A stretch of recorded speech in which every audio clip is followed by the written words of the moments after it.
आम्ही 1.5 महिन्यापूर्वी तोंडी सूचना दिल्या होत्या की रस्त्यावर जे असणारं वाहतुकीचा अडथळा होणारं अतिक्रमण आणि हातगाडे किंवा जे बसतात भाजीपाला वगैरे सगळे जे विकतात, जे रस्त्यावर दुकान लावलं जातं ते काढून घ्या असं आम्ही 1.5 महिन्यापूर्वी तोंडी सूचना दिल्या होत्या.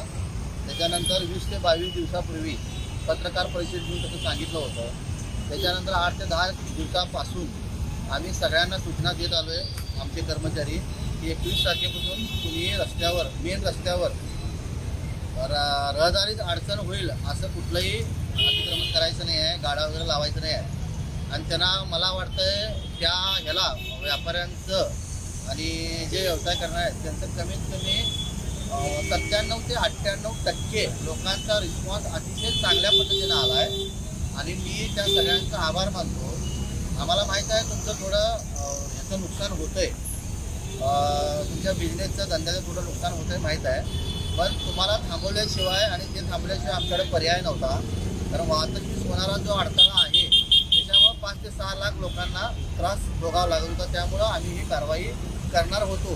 मग तुम्ही स्वतःहूनच त्या सगळं काढून घेतल्यामुळं मी प्रथमतः तुमच्या सगळ्यांचं अभिनंदन करतो. पण मला असं वाटतंय की महानगरपालिका 1, 2 ते 3 दिवस कारवाई करेल आणि परत थांबतील असं जर तुमच्या डोक्यामध्ये जर तुमचा जर भ्रम असेल तर तसा तुम्ही विचार करू नका. तुम्ही जो बिझनेस असेल, तुमचा जो धंदा असेल, तुमचा गाडा लावायचं काय तर विकायचं असेल तर तुम्ही मेन रोड सोडून जे आतले रोड आहे तिथं तुम्ही जागा बघा. तुमच्या बिझनेसला, धंद्याला आम्हाला काही अडचण नाही आहे, पण तुम्ही फक्त मेन रोड सोडायचा आहे. मेन रोड सोडून तुम्ही आत काय असेल ते तुमचा बिझनेस तुम्ही करू शकताय, आम्हाला काही अडचण नाही. पण त्याच्याही ह्याच्यामध्ये जर तुमच्या धंद्यामुळं जर वाहतुकीस अडथळा जर तिथंही जर झाला तर तुमच्यावर कारवाई करण्यात येईल.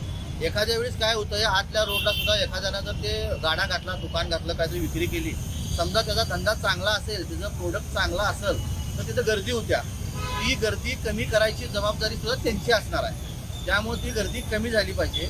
आमचे कर्मचारी स्वतः फिरतील आणि आमचे जे पदाधिकारी, सभापती जे फिरतील त्यांना जर असं जर वाटलं की ह्या प्रोडक्टमुळं किंवा ह्या दुकानमुळं, ह्या गाड्यामुळं रहदारीत अडचण व्हायला लागल्या तर त्याच्यावर सुद्धा कारवाई करण्यात येईल. आमचा उद्देश फक्त एकच आहे, रहदारीला आपल्याला अडचण कुठली करायची नाही आहे. त्यामुळे माझी सगळ्यांना विनंती आहे, ही असंच चालत राहणार आहे. आणि जे गाडाधारक रस्त्यावर फिरतो म्हणून मेन रोडला जर येत असतील तर त्यांनी मेन रोडला गाडा आणायचा नाही आहे. तुम्ही ते आम्ही इकडे फिरतो तिकडे फिरतो असं चालणार नाही. रस्त्यावर कुठलाही गाडा चालणार नाही. फक्त मेन रस्ता सोडून आतल्या रस्त्याला तुम्हाला कुठेही काही कसंही का आम्हाला अडचण नाही आहे. धन्यवाद.